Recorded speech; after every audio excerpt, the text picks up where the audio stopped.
마태복음 20장 29, 31절입니다. 이 짧은 이야기는 복음서 전체에서 전략적 위치를 차지합니다. 이곳은 예수의 순회 사역 기사 끝부분인데요.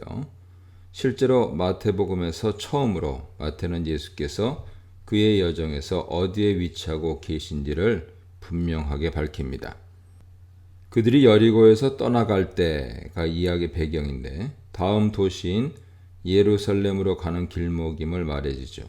즉 마태가 여리고를 떠나는 예수 일행의 이야기를 하는 이유는 20장 17절로 19절에서 언급한 대로 예루살렘에서 발생할 것이라고 했던 예수의 순환 예고가 성취될 시점이 이제 얼마 남지 않았다는 사실을 나타내려는 의도로 보입니다.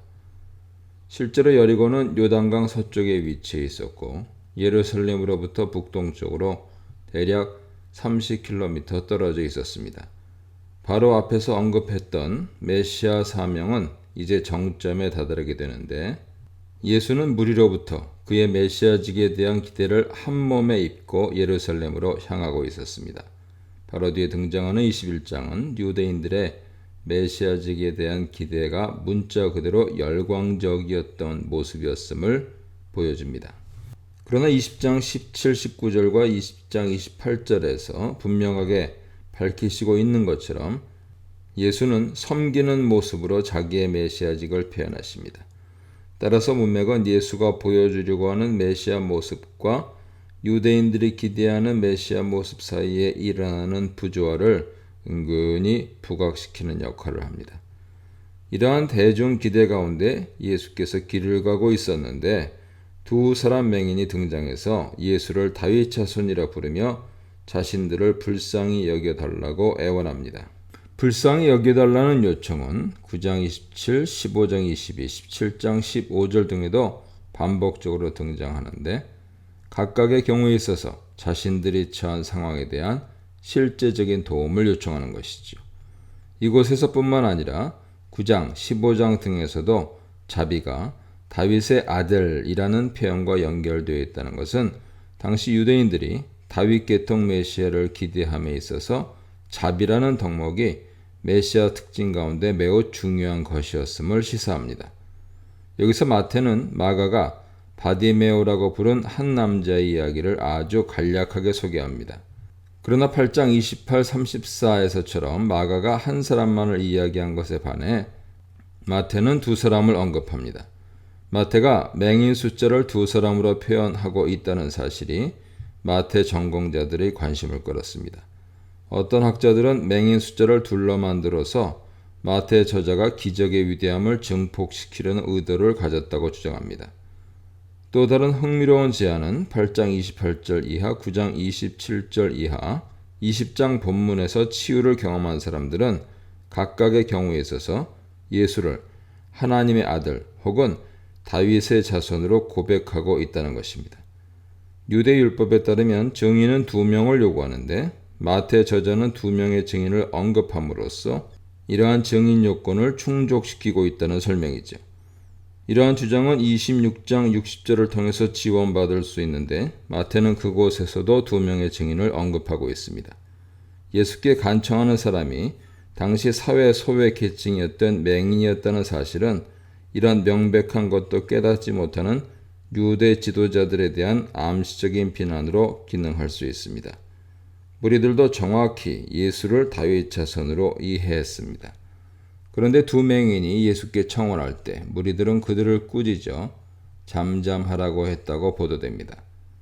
이러한 사실은 당시 유대 지도자들 뿐만 아니라 심지어 무리들이 가지고 있었던 메시아상도 여실히 보여주는 것인데 그들은 자신들의 메시아가 맹인의 눈을 뜨게 해주는 것과 같은 일들로 사역에 방해받는 것을 원치 않은 것 같습니다. 이 부분은 우리가 기대했던 메시아와 실제 메시아인 예수 모습이 어떻게 다른지 보여주는 역할을 합니다. 32, 34절입니다. 그렇게 메시아에 대한 열광으로 도취된 군중들과 함께 가면서 소경을 고치는 것 같은 일을 하기 위해 그 행렬을 멈춰 세운다는 것은 결코 쉬운 일이 아닙니다.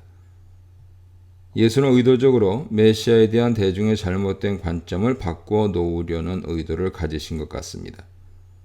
예수께서 다음 장면에서 하시는 일은 대다수 무리들이 기대했던 모습과는 상당히 다른 모습이죠.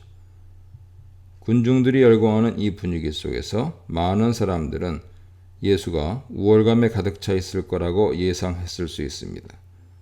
그런데 예수는 기대와 달리 불쌍히 여기는 마음을 가지고 맹인에게 다가갑니다.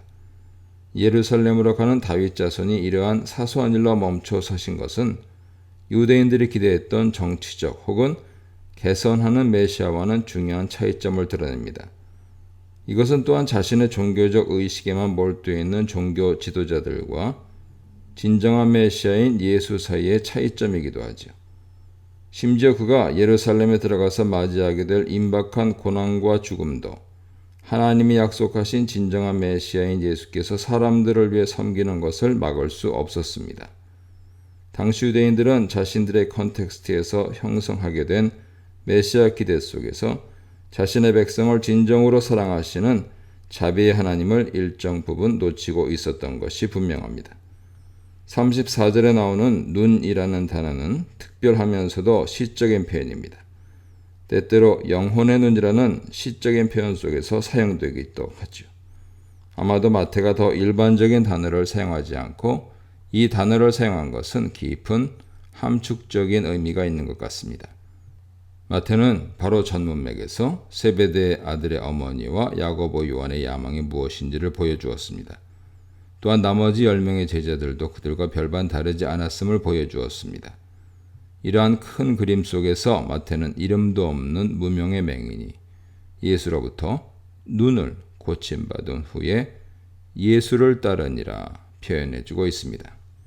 사실 더 큰 영적 맹인됨은 야망에 도취된 야고보와 요한 모습에서 보여지며 예루살렘에서 그가 만나게 될 유대 지도자들 모습 속에서 더욱 두드러지게 나타날 것입니다.